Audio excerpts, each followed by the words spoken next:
Welcome, everybody. Today we have an awesome, intelligent, super brilliant guest, Dawn Lester. She is amazing with all the information she researches, and I wanted to have her on because I want to know how she got to where she's at in terms of understanding the symbiosis of humans and the world around her, and where she had her mental explosions of understanding everything. So please welcome Dawn Lester. Hi, Dawn. Please tell me. Hi, Marisa. Thank you so much, and what a wonderful introduction. That's it. Yeah, thank you. I You're really appreciate welcome. that. So Well yeah. deserved. Well deserved. I mean, come on. Um, so tell me right now what you're doing, and you know, I really actually really want to know. I mean, I want to get down to it as to how did you get to having your mind explosions, your eureka, to know what you know now? Where did it start? That's such, yeah, interesting question. I can't say they were ever explosions. It seems to me that it was a gradual unfolding, if you like. When I was young, yeah. I mean, as a child, I'd always loved animals. I mean, not that we had pets, but I had a fascination for animals. The animal kingdom, nature, the natural world, that kind of thing. And I watched lots of documentaries and followed people I wouldn't follow now, but that's another story. But I just had that yeah, just a love of the natural world, and I I suppose I never had the fear that it was out to get me. I suppose I kind of You just generally kind of felt. flowed into it. It was like something that was just a natural inclination to kind of slowly move into a place where it wasn't fear that you didn't fear the world around you, you didn't fear the natural world. No, I mean, obviously, I wasn't going to put myself into, the jungle with tigers or whatever around. Although the big cats are some of my favorite animals, and I just think they're amazing. Just so regal and anyway, yeah, top predators. But again, that's not because of that. So, Yeah, I'm not you swimming with sharks. no, exactly. At the same time, you can watch a shark and you can be fascinated by it and Sure, and appreciate sure. the beauty and be in awe of it. So and yet I never had real kind of health issues when I was young. I just generally had a sense of I'm fit and strong and healthy, although looking back now, I wasn't like totally healthy, but at the same time I didn't have any particular health issues. Apparently, and I don't remember this because I was too young, I was only three, went through the so-called, and again, air quotes here on here, the childhood illnesses. Hmm. Got obviously a completely different view of that now, but I mean, I don't remember that, but generally, didn't have I didn't have health issues. So you didn't have a So run-in with conventional medicine. So how did you start to question conventional medicine? How did you start to question the medical paradigm? well, Well, that was probably when, in the 90s, life hit me with something that was, okay, well, you've not been, you've been healthy, you've not had anything wrong. And then I had uh, some, again, this again is a lead up. It wasn't like a sudden thing. There was a lead up, all sorts of things in my life, and I had a sense of something wasn't right. I can't say anything more than that because I didn't Sure, know, but I had a sense of something wasn't right. sure. And, um, you know, for whatever reason, went through the sort of mammogram checkups and whatever, and ended Right. up having well, I had one uh, lump that was said to be benign that was removed, said everything was all right, whatever, went back. And there was another lump that they found, and they said, "Oh, not the same this time." And yet, even though, as like with the diagnosis, I still didn't have this huge fear, which, I've no idea why. And at the same time, I did have a knowing that it was something to do with my mindset. It was something to do with me. It was to do with what I did, how I felt, and then making changes in my life. So it was something, and nobody told me that. I somehow knew it. And that, and I mean, it might sound arrogant, it's not. It was something No, intuitive no. in there. There Yeah. was an intuitive something Yeah, in yeah, there yeah. saying, I've got to, because I hadn't been happy and I was like, okay, get your act together, girl. Almost. It was that kind of thing. Right. So I got my act together and started making some changes. I What was were some never of the one for changes eating. that you did? What were some of the changes that you felt that weren't aligned with you Well, being I kind of been aware of things to put in and on your body from being a so teenager, chemicals, right? Yeah. Yeah, so I kind of had the sense, and there was a whole big thing about E numbers and things in children's sweets, and I mean that's what they were called here and in Right, right, Europe. right, It's a E, I mean, but they're the kind of food dyes and stuff. So right. I had a vague awareness of some of these things that were not necessarily healthy. So This was in I your thought 20s, you said? This was in your 20s? that would have been probably in my 20s, yeah, Okay, 20s. wow. Um, Maybe late 20s, I don't know. Yeah. I mean, even when I was a late in my late teens, there was a place in Covent Garden that was like this massive warehouse that had all this wonderful natural food, these big bags of Sure. uh, I know it's kind of probably would have be called a health food store, but like nuts and Right. dried fruit and those sorts of things. And I went there because I was working in London at the time. So I went there. So I was drawn to, if you like, natural foods. Right. Not, I mean, I did eat sweets. I'm not saying I was perfect by Sure, any sure, means, but sure. somewhere I was learning about certain things. So when it got to the late 90s, after I'd had the diagnosis and the changes, Hmm. I just thought that there was something about cleaning up my diet. Now, it was my particular choice at the time, and it was, uh, so at the end of 1998, I decided to stop eating meat. Now, Okay. at the time, I chose to eat other things that I wouldn't Alternatives. necessarily now, alternatives. I wouldn't eat them now, Hmm. but not, so not really. I mean, they didn't have the, fake meat stuff that they've got now back Sure. then. So, I mean, because I was talking nearly 30 years ago, which is just amazing. Right. So there were steps at a time. It wasn't a sudden, oh, Right. I mustn't suddenly overnight. It was a gradual change, Right. being more aware and also of, as I say, my mindset. Right. So your mentality of health Mm. evolved over time. Obviously, new experiences, information, it evolved to where you're at now. Yes, I mean it was a slow process. Yes. Right. And when did you start to really understand the whole that bacteria weren't bad and that fungus and parasites aren't here to attack you and things? When did that evolve? When did that start? And, when did you start to kind of, you know, cause this like growth of idea of that? Where did that come around the same time in the late 90s? No, that was later. In 20, sorry, 2002. Hmm. I studied. That's where I met David Parker, and then Hmm. he was running this course to do with the nature of reality. Hmm. I immediately took to that because there were. Well, a lot of that just fell into place and it aligned because Hmm. obviously it showed me like where I was in terms of my mindset and how our experiences reflect our Right. beliefs and ideas and fears.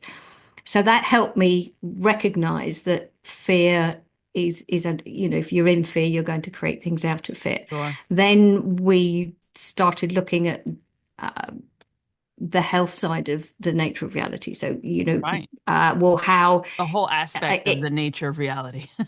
Well, yes, the whole aspect. And then, well, hang on a minute. If how do we get ill? And there were supposed to be these, germs out there that make us ill. Well, how does that work? If we're creating our own experiences, what does that mean? Um, in the process, somewhere along the line, came across Dr. Bruce Lipton's book, Hmm. Biology of Belief. Oh, great book. That's around the time I did it. Around 2004 or 5 is when I fell upon that book as well. Yeah, it was probably around that time, maybe 2005, six, but Right. around that Around sort that of time. time, Hmm. around that sort of time. So that starts a new way of thinking of everything and Hmm. thinking, oh, okay, but it did support what I was already Sure. understanding in terms of reality. Sure. So I think, okay, this is starting to fit because our environment, and again because he showed that the environment affects the cells, Correct. the bacteria. So Right. that started I suppose, the inquiry, and then looking into sort of Just germs, everything. and Yeah. yeah, just looking Hmm. into that took me to the work of Dr. Stefan Lanka in. And I was trying to see, so many people say, oh, well, in this year I knew that, and in that year, and I can't remember. No, it was an evolution. I It's a didn't have a flow. Yeah. diary. Yeah, I Hmm. didn't have a diary of, oh, I learned this today. I mean, part of me thinks, hey, it would have been useful, but it's just not the way I work. Right, right, right. So somewhere along the line, probably around 2008, maybe Hmm. something Hmm. like that, came across Dr. Stefan Lanka's work, saw his, I think a few of his videos, and found some of the things he was saying about not just the HIV, Right. and again, being careful here. I need to be careful. Mm. Okay.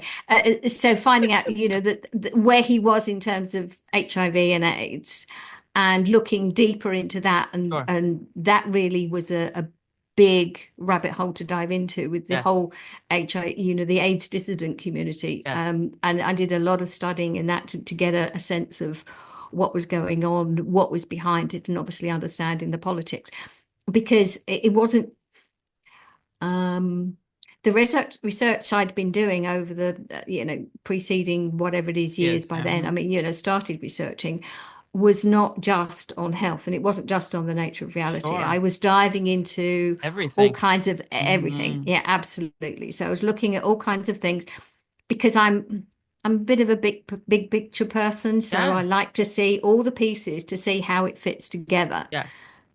And the more you look, the more you discover how they do all fit together. Yes. And how So, did, go ahead. yeah, sure. No, no, no, go ahead, please. Finish. And no, so what I was going to say, where was I? So with the HIV and AIDS, and obviously with that, I suppose that got me to a point of thinking, or seeing that there was no evidence. And then with what Stefan Lank was saying about other Hmm. so-called, again, I call them now so-called viruses, but I mean at the time I suppose I was still curious, and he was saying there's no evidence for all of them, and then that was that just opened everything up again. Hmm. But again, it made sense because it takes the responsibility for health back to us, Yes. which fits in with my that was yeah, I say fits in, I mean, with my view, it was aligned with my view of reality, of Hmm. how we are responsible for our experiences Hmm. according to our thoughts, beliefs, ideas, and all of that. So it was all starting, these pieces, these jigsaw pieces were Hmm. all starting to appear, and not necessarily like all fitting together. There were gaps still, but they were Hmm. starting to show me a view that said, there's something wrong with the mainstream paradigm. Now, Right. and again, and I can't remember exactly how early on well, it was pretty early on, but I can't remember the year. So again, 2004 maybe, or something like that, Hmm. came across um, Dr. Robert Mendelssohn's book, Confessions of a Medical Heretic. Yes. Love that book. Absolutely eye-opening. And that was from somebody who was on the inside criticizing the system and Hmm. saying it was all about belief and faith and it wasn't based on science. So, as I'm saying, there was all these pieces that once you put it together, so it was an unfolding of the paradigm showing me that it didn't work the Hmm. way we were taught, Hmm. and opening up to these new ideas of our own responsibility. So with the virus thing, and then it was, well, the inevitable questions. Well, what about bacteria? What about? Which just carried on with the research over the years that just went on and on to find out. I mean, I didn't have fears about them, but to actually dive in and get the details. So Yeah. again, with the bacteria, finding out that you know they're they are important. They live in us. They live everywhere all the time. I mean, different Yes. forms according Yes. to the environment. So again, yeah, and this was all an unfolding Yes. over the course of time. As I say, just slowly building this picture. That's fantastic. That's fantastic. And I'm sure that also started to, since you were already on the journey of understanding that the choices you make for your health were yours, meaning, anything that you did positively or negatively would impact your system. Did that open up your understanding further as to all the things that were supportive or destructive to your system, to your body, to your health, to the community around you? Did that make you be a little bit more of an advocate of leaning towards the natural elements needed for health? Yes, the once you start diving into the ingredients in all the products that we use on a daily basis. And I can't remember how far back that goes, but again, I'd started looking at labels, being more Ah, careful, using more natural products, right, even though some of them that I thought were natural, I discovered right, weren't as natural. So again, right. it's a complete shift, but being more aware of the chemical ingredients Sure. and reducing exposure to them, not from a place of fear though, to say, okay, well, I want to support my body. And Right. obviously because of the diagnosis, I wanted to, recover my health. I didn't feel unhealthy, but I wanted to You do a mean better job supportive. of, Yeah. yes, Hmm. being As helping best as myself. can. Yeah. Hmm. Totally, yeah. Yeah. So just being more mindful of what I was doing, and the not being in fear part, Right. how I feel about things. I mean, the thing of not being scared of other people sneezing or whatever on me was gone many Right. years ago, Super because liberating. yeah, oh, totally. I mean, that was from because we did actually at the time write a very small book called What Really, no, sorry, wrong one. Why Germs Don't Make You Ill and Drugs Can't Cure You. So again, in the title, so that was in 2010. Hmm. So, Why Germs Don't Make You Ill. So again, even then I had no fears of other Sure. people. And I got to the point when people say, oh, keep away from me. You don't want to get my allergen. And it's like, there's nothing I don't worry, there's nothing I can catch. I'd been comfortable with that view for a number of years before the thing kicked off in 2020. So I was okay with that. And I think in a way, because of that, I was able to be more confident in sharing that information at the time with other Fantastic. people. Fantastic. And what is for me, understanding that there's nothing to fear in terms of health and it's just the choices we make. It really starts to boil down to the fundamentals, right? You were looking at labels of food. I was actually looking at how clean my water. I was literally investigating the water coming out of my tap, and I started doing filters on my water and drinking, making sure that I was drinking as clean as possible. And there's a lot of other, people did a lot of other types of investigations in terms of where their food was grown, the soil, the pesticides, things like that. Um, and even people going into like the deep end of sun gazing and lying naked in the sun and things like, and really trying to connect to all the elements. What was the really for you what's the biggest element that you like to immerse yourself in? Like some people just love the sun. They go crazy and they lay in the sun and they stargaze and the sun gaze and the whole thing. What is your what is the element that you think is for you the most important to ensure that it's the best all the time? Ah, that's interesting to sort of choose. I mean, in terms of water, I was using a water filter. I've been using water filter for ages. I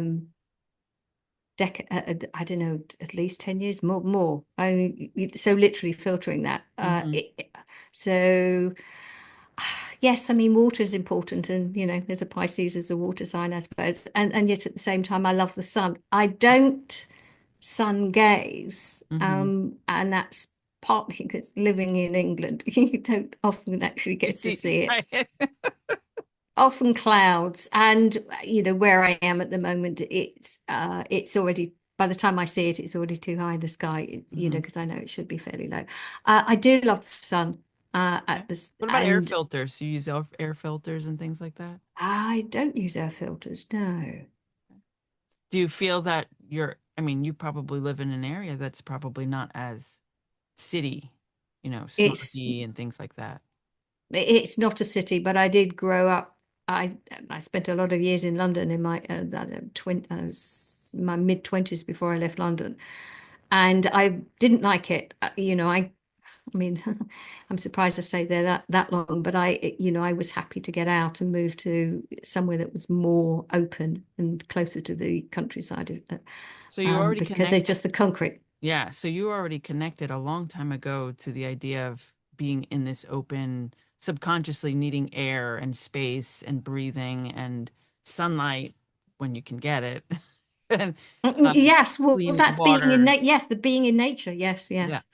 And that's actually, really people take that for granted, the importance of having the cleanest and the freshest of all the elements necessary for the body. We have a tendency to have things build up in our system when we don't have that exchange of enough sunlight or enough fresh air or enough clean water. Give me a typical day for you. What is a typical day of supporting your body, supporting your terrain? Like, what is a typical day for you? Wake up, have a glass of water, you know. Yes, Yeah. I mean that is the first thing I do, and Yeah. has been for a very long time. Hmm. So to have a glass of water. Um, in full disclosure, I do then look at what's going on in the on the internet world. Sure. Part of that, very briefly, just to see what's going on. I do also, not every day, but most days, then do some exercise. I've got an Good movement. Yes, blood flow, movement. Excellent. indoor bike. Yes, so I as I say, not every day. Some days I just no, it's not the right day today, but I do try and, as you say, get the movement in. So again, it's the water, the movement, the air, uh, the exercise. I probably don't get outside as much as I would like. That's just But you do the the way best you I roll. can because again, it's all based on the understanding. Like you've early on learned that it has to do with the choices you make. And obviously, I'm sure you're very attuned to if there's shifts in your system, what to do in terms of that, right? And shifts in your system, knowing, oh, something's going on. I didn't get enough of something. So now I have to take action. Yes, and I do, where I can, incorporate some rest time in the day as well, getting away from the screen. Um, Not out of fear again, just to make sure that I'm not overloading myself. And there are some times where it's just inevitable. There's stuff going on, and I end up spending a lot of time on the screen. I do shut down my technology as far as I can by 9 o'clock, if not earlier Oh, than you're that. good.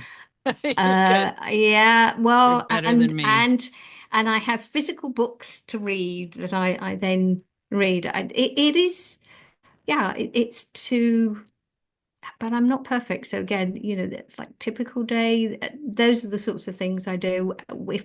If there's sunshine, I've got a garden. I go and either lie down or just stand there and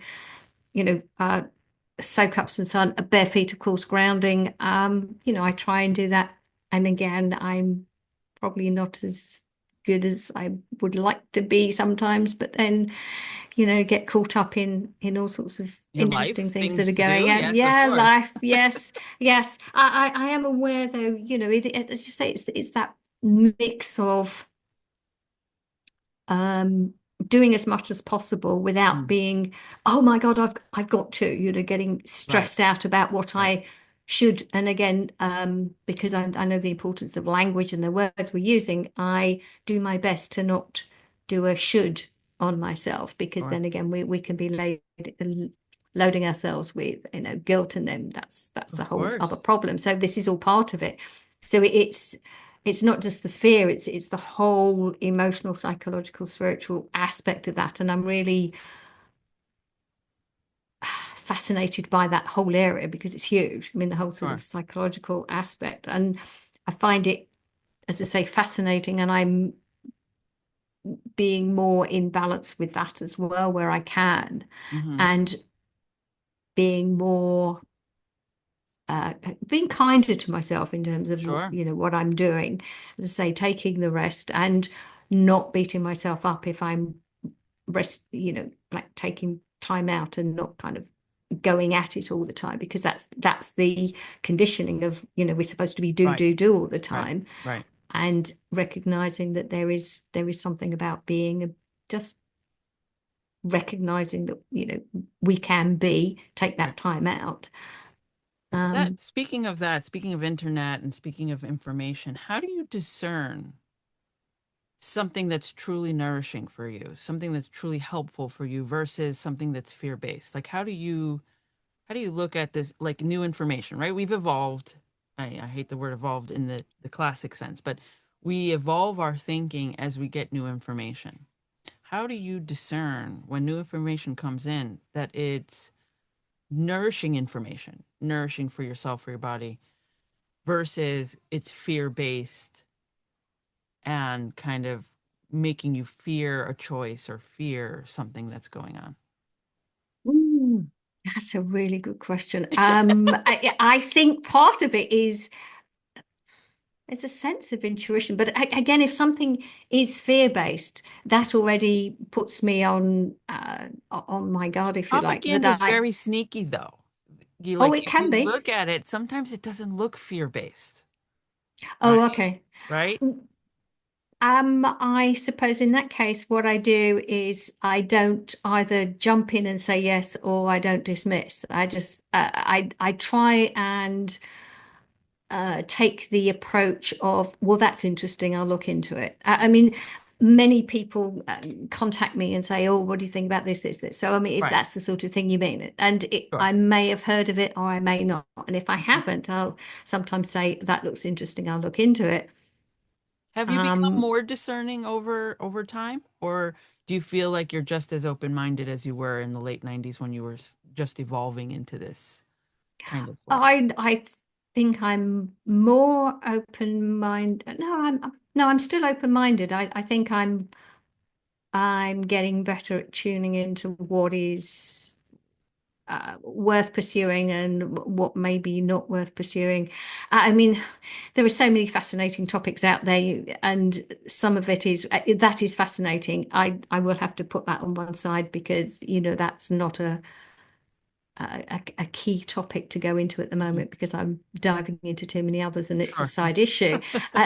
So again, sometimes these new things that I'm uh, sort of asked to look into are are of that nature, whereas Right. it's just, I'm not sure.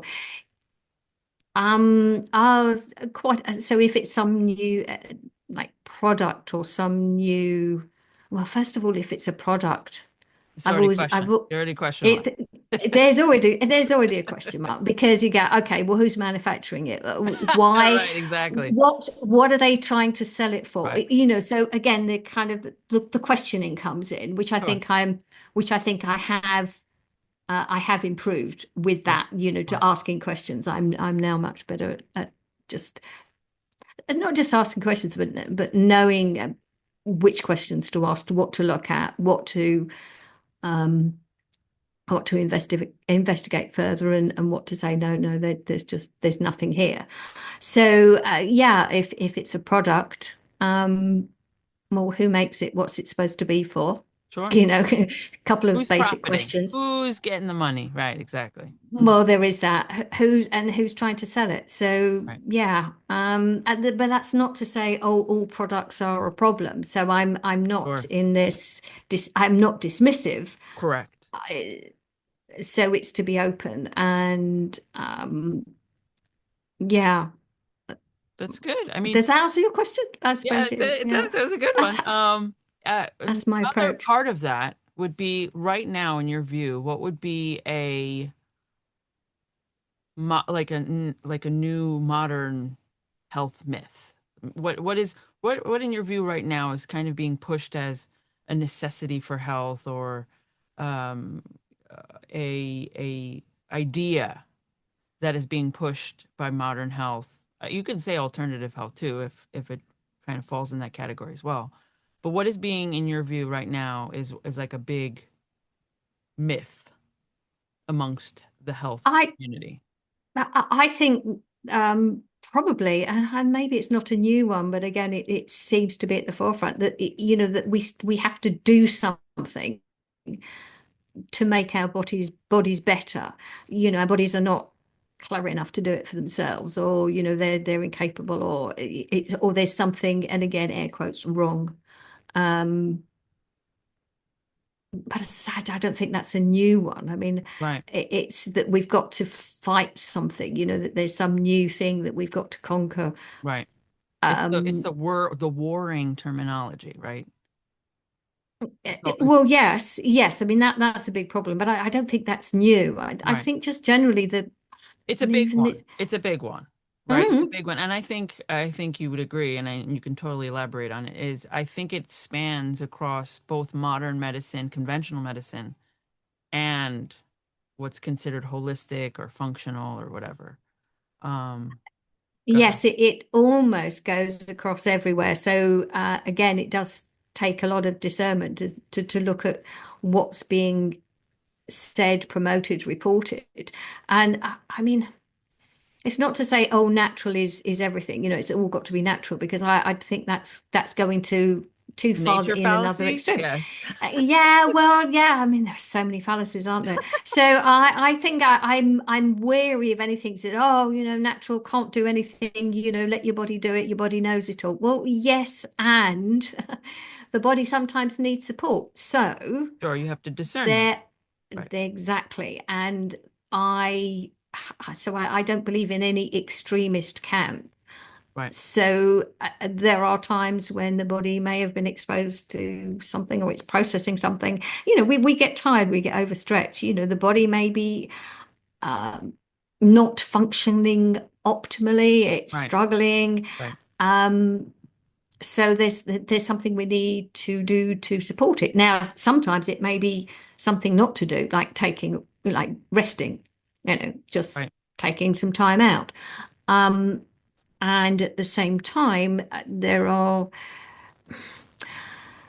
I think, yeah, I think on part of this is the fact that we need to learn to actually listen to our bodies. We need to recognize the messages our bodies are giving us. Right. So it's learning what our body is telling us. And sometimes those messages are not just physical. It's not that there's something we need to do to help the body to support it. It could be that it's processing an emotional situation, Right. Right. or, that there's, well, yeah, it's something on the non-physical aspect that Right. our bodies are giving us a message, Right.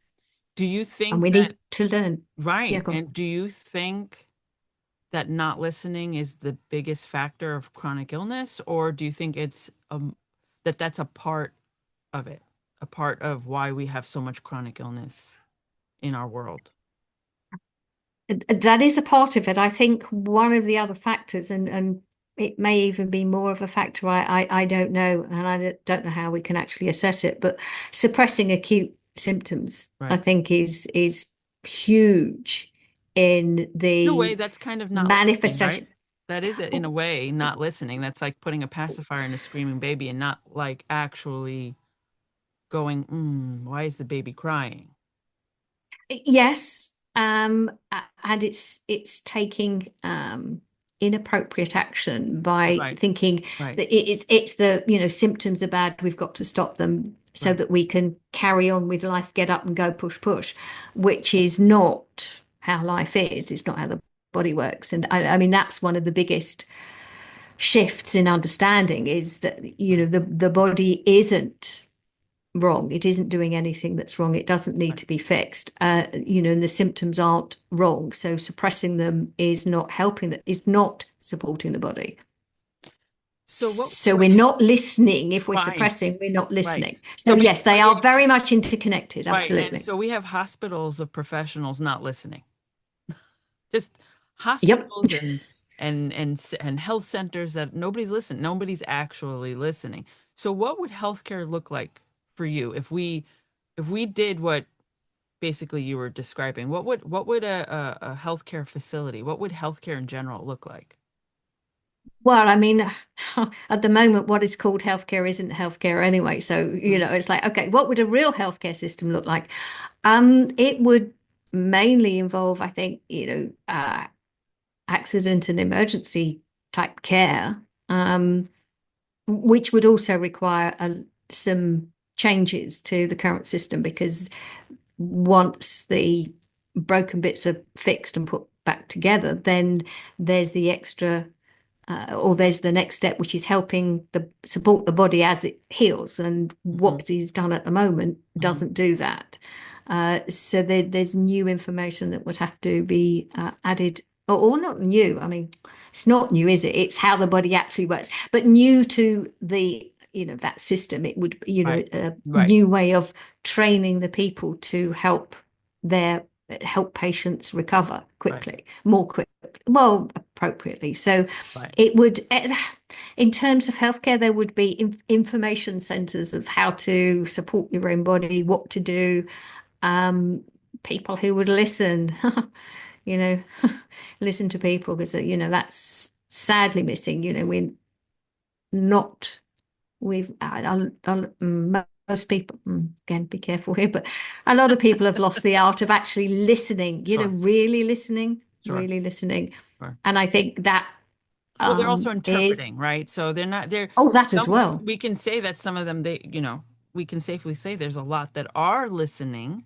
but they are taught to interpret or they have the wrong Rosetta Stone of understanding Mm, that language, right? totally. I think maybe that could be, we could sort of put that into the context of hearing rather than listening. So, Right, they right, hear right. what's being said, but they're not really listening to the That's a Brit person. for you. That's a Brit for you. The semantics of English. Oh, that's me. I Yeah, I love it. know. No, I love it. It makes my English Just much better. it's I suppose it's nitpicky at the same time. No, it's perfect It because helps me. It Mhm. has helped me be very careful Sure, in the research over the many years. sure. So it's part of my discernment, I suppose, to Mm. be nitpicky. I mean, No, it was. it's has to be. We have to Mm, start, like you said earlier, we have to start learning the words we say are important. They inflect on us an emotion, a subconscious, reaction. And so, yes, absolutely, we do have to be very picky about the words we use. I mean, yes, I was. That's reminded me. I mean, when I was at school, I was. Uh, I don't know, criticized, but it was on one of my reports about something to do with being picky. Anyway, I can't remember the exact word, but it was something along those lines. See, I've blotted it out. But that, again, looking at it and thinking, well, actually, that's helped me now because it stopped me from just accepting what I've sure. researched and to be comfortable in just, well, keep asking questions. Not that I was very shy when I was young, so I wouldn't ask questions out loud. They'd go on in my head, but well, that's my head, but I wouldn't dare ask the grown-ups, but I'd kind of question these things. So I suppose it's really been inherent somewhere along that line. But it is, and yes, I mean, joking aside, it is important to be careful Hmm. with what you are, the words you're using, and also with what you were reading. And because we can be fooled by the way Right. things are put across. Right. So we need to be careful how we read. And, it's sometimes easy just to sort of scan read through something and then go back. And of course, that's how a lot of us have pulled apart this whole virology nonsense because we've Mhm. actually really, really read what is being said, Right. Right. what has been written. Right. That's when I was taught to read between the lines, especially with the many studies early on. It was always about reading between what are they saying? What are they actually saying? And once you start to understand that, then you're going, well, they're not saying much. There's not much there. Mm. I think that's important. That's an important skill set to have, the one to develop, whether you're in your 20s or you're at home kind of doing your thing at your 70s, 80s, and 90s. I think it's an important characteristic that needs to be developed in many more people. What book? Yes, it's part of discernment. Yes. Yes, absolutely, absolutely. What book or um, teacher or learning experience would you suggest for people to expose themselves to get to a place where they can discern like you can? Well, I suppose, Your book? yeah. No, I was going to say, yeah. I mean, Well, you can say even though books. now, There's books or well, as I movies say, or books, yeah. right. I mean, one of the books I certainly would say would be a good starting point for people. It is What Really Makes You Ill, because Hmm. I mean, there are some parts in there now. It's like, oh, okay, I can see things differently. Sure. But that's okay because, like you say, in terms of evolving, and I mean it in the not in that sort of original context, in Hmm. the context you're talking about. So, as we develop and grow, we learn things, and we have to say, okay, well, that I think differently about that now. So it's a starting point. I mean, your book, Germs Are Not Our Enemies, is also an excellent resource to see Thank you. how we have been conditioned to become afraid of life Hmm. almost, which is crazy. Um, oh, there are so many, good books out Yeah. there that, What's a good that put the practice? piece. What do you feel is a good practice that you do that root that kind of grounds you into your belief, make sure that it keeps you solid in your core of knowing that the balance of your internal terrain is, steadfast. Like what practice do you do during the day? A mental practice, a physical practice that feels I, like it aligns you and it sets you up for the day.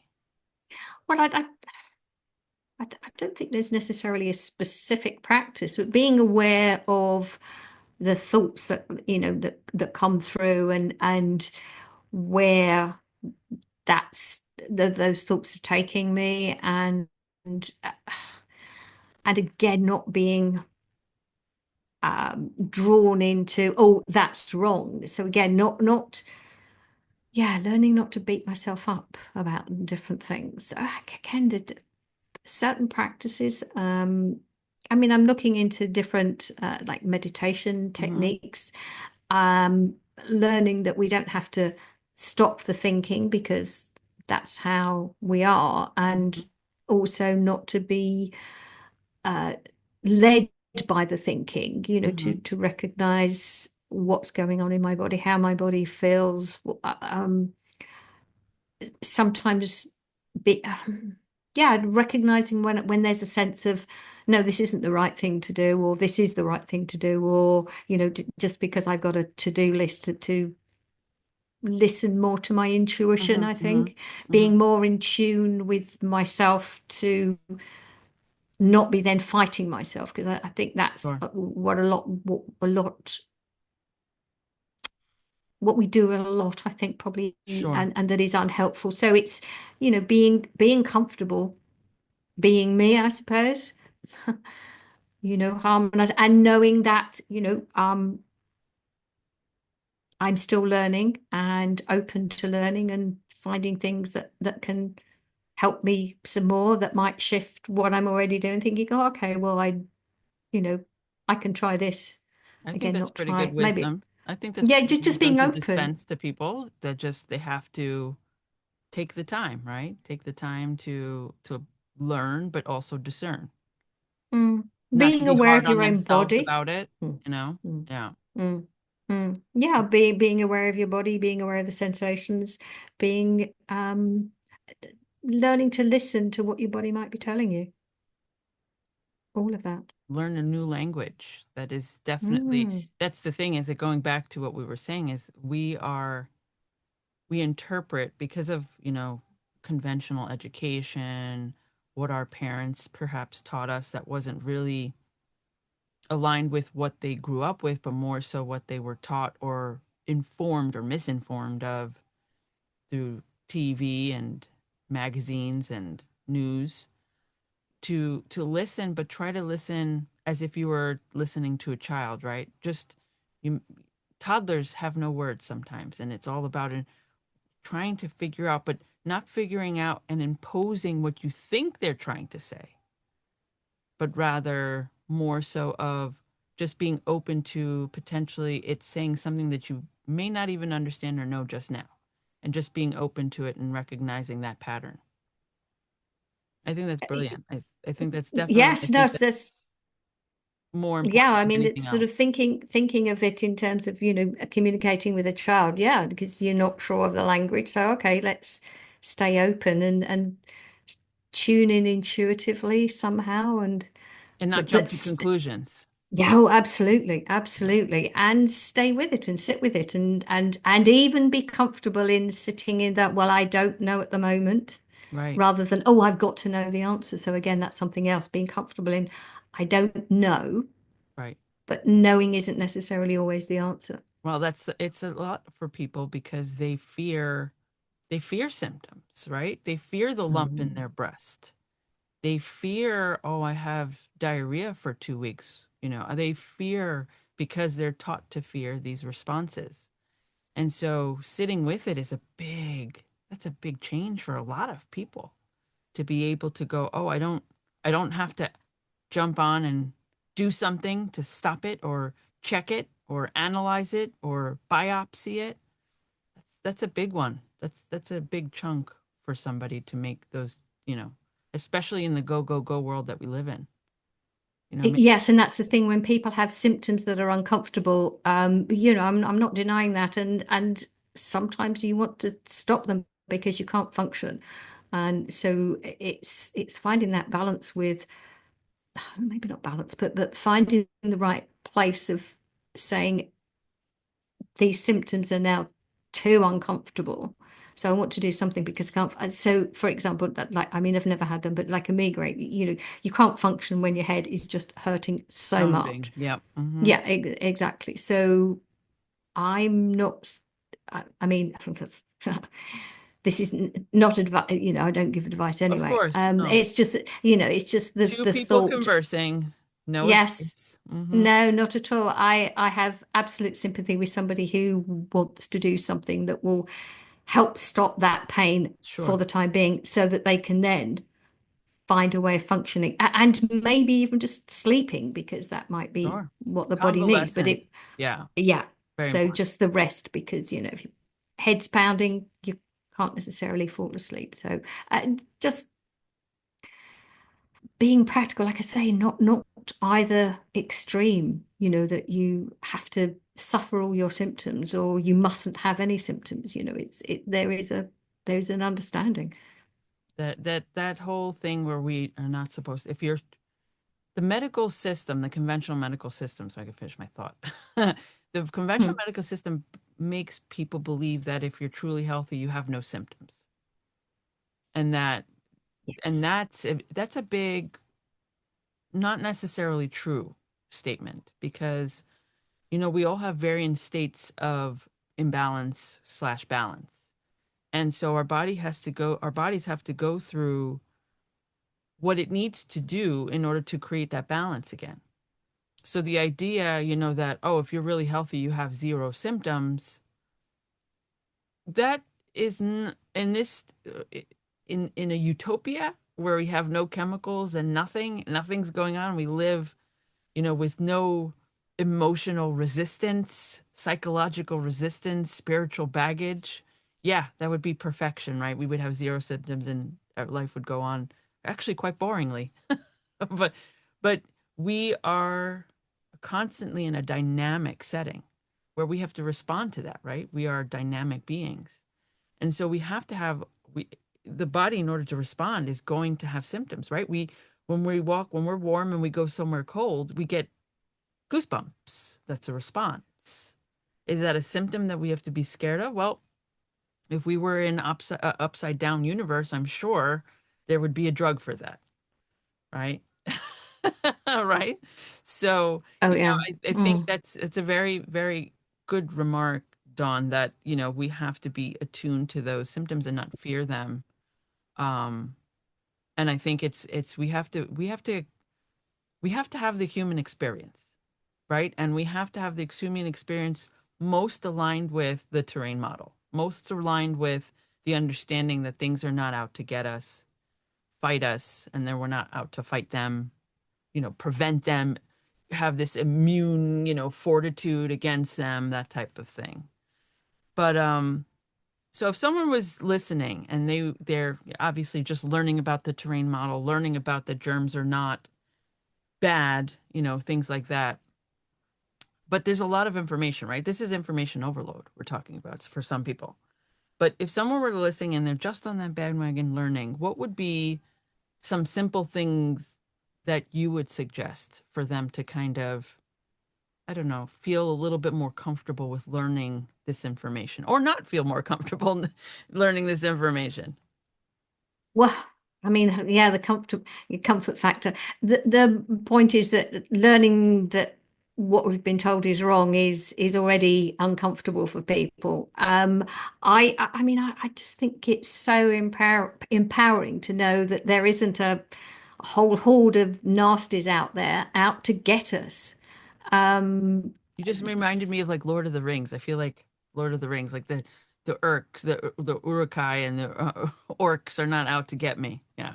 Yeah, they're yes, the marauding hordes. Yes, they're all out there, and they're going to attack us at any. Yeah, I mean it's a very useful um, model, control Mhm. model. Mhm.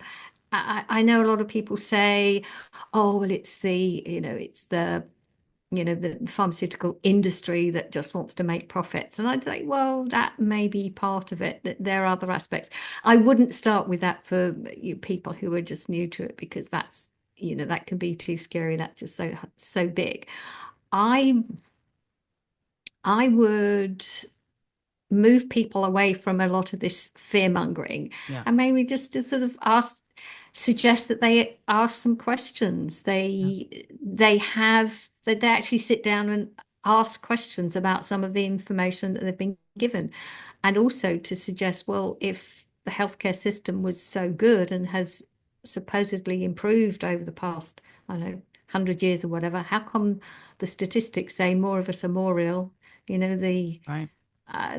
the so-called healthcare systems are telling us that more and more of us are going to be ill more and more, rather than getting better.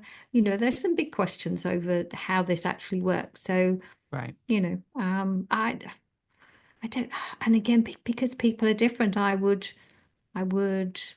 listen to where they are in Right. their thought processes, and see where their curiosity lies. And yeah, maybe that's it, to encourage people to be curious Mm. and not just reactive, that just because they've been told something for whole of their lives, it doesn't necessarily mean it's true. So just maybe start putting some questions out there to get them thinking. I like that. I like that. Curiosity. Hmm. Curiosity is hugely important. And sometimes even if it goes against what you know, what your beliefs are or your axioms are, just be curious about potentially, that's what critical thinking is, right? Critical thinking is sometimes learning about the opposing argument. And maybe, just maybe, that opposing argument has some validity to it. So brilliant. Thank you, Dawn, again so much. You're welcome. Please give me all the information so that the listeners know where to find you, all your research, your books, websites, anything that you're doing right now. I know your Substack's fantastic. You just recently wrote an article about AI. Mm. Fantastic. So please tell the listeners where they can find you and and get some of your imparting wisdom soaked into their brains so that they can discern just as you can. Thank you. Well, the main platform where my work can be found is Substack, as you've so kindly mentioned. I started writing, I was like over 3 years ago, and I started writing articles there. And very recently, literally in the last few months, 3 months, about 3 months ago, started a podcast. And that you very kindly were a guest on to talk about. Very fun, very fun. It was good fun, great conversation. Yeah, again, helping people get a sense of what's out there, how to really look at it. I mean, the podcast is called Dawn of Discernment. So again, discernment, see, Perfect, is like, okay, perfect. well, yeah, to say let's have some discernment. It's not to say anyone's right, wrong, and again, that's it. It's the whole polarity, the divide and conquer, which is another of the art, another of my articles that quite a few people have enjoyed, and I yeah, there was some passion behind that one, because solutions are yeah, it's not just solutions, but finding ways forward is to look at what we're being guided towards and then say, okay, is this helpful? Being divided and divided into different camps so we all argue amongst ourselves is not useful. So anyway, that's off the subject. So yes, That's fine. Substack. Dawnlester.substack.com. Lester is Lester, as you can see. Perfect. It's my writings are called Dawn's Writings. As I say, the podcast is Dawn of Discernment. The book is What Really Makes You Ill. The subtitle is Why Everything You Thought You Knew About Disease Is Wrong. Again, it might sound pompous, but again, it was true as far as I was concerned in terms of disease, because that's the other Absolutely. thing. Diseases aren't out there to attack us. That's, it's a whole misconception. And in fact, it does bring the responsibility back to ourselves. And I think sometimes some people might find that a bit challenging. So that book's available. Amazon, I know not everyone likes, but in various online Sure. platforms. But as I say, generally my Substack, I am on Instagram, Facebook, those sorts of places. But as I say, for my work, it is Substack. I mean, because I love writing, so I've really And it's enjoyed. brilliant work. Absolutely. Thank you. And the AI piece was really inspired by our mutual friend Jordan Grant, who was having some success Fun. with Yes. Some fun have with this. some fun and using logic. So I thought, Mhm. okay, let's see where I could go. So I ended up taking ChatGPT on a journey, Mm, and had an admission which I thought was extremely useful. So yes, that's my latest article, which I called Gotcha. I loved the gotchas when I was researching. hmm When I found the contradictions, I had that kind of gotcha, sense. Not because it was like superior, but just finding the contradictions and say, okay, there's a problem here because hmm it can't be both. So Right. yeah. Anyway, yes. Fantastic. So So we can find you at a bunch of different places. And you are also, are you doing any type of one-on-ones with anybody in case anybody wants to talk with you directly? I do actually. Fantastic. It's which is it's an out. It's really come from my understanding of the nature of reality of, and as we've been talking about how our experiences are influenced by our own fears, ideas, beliefs, and stuff. So what I do is I help people find their own blind spots because Fantastic. we can't see our own blind spots. So Of course. we I don't do anything. I help people Right. find things for themselves. So I help people in Fantastic. self-empowerment. So yes. Beautiful. All right. Well, thank you again, Dawn. It was wonderful. Had a lot of fun here. Thank you for And having me. Time's gone quickly. Thank it, you. it did. It did. Fantastic. So for all those of you listening, I will have below the podcast should have all the links for Dawn. And please reach out if you have any questions for her or for her book. Please get her book because it is a necessary book for your learning experience. Everybody else, be well and talk with you guys next time.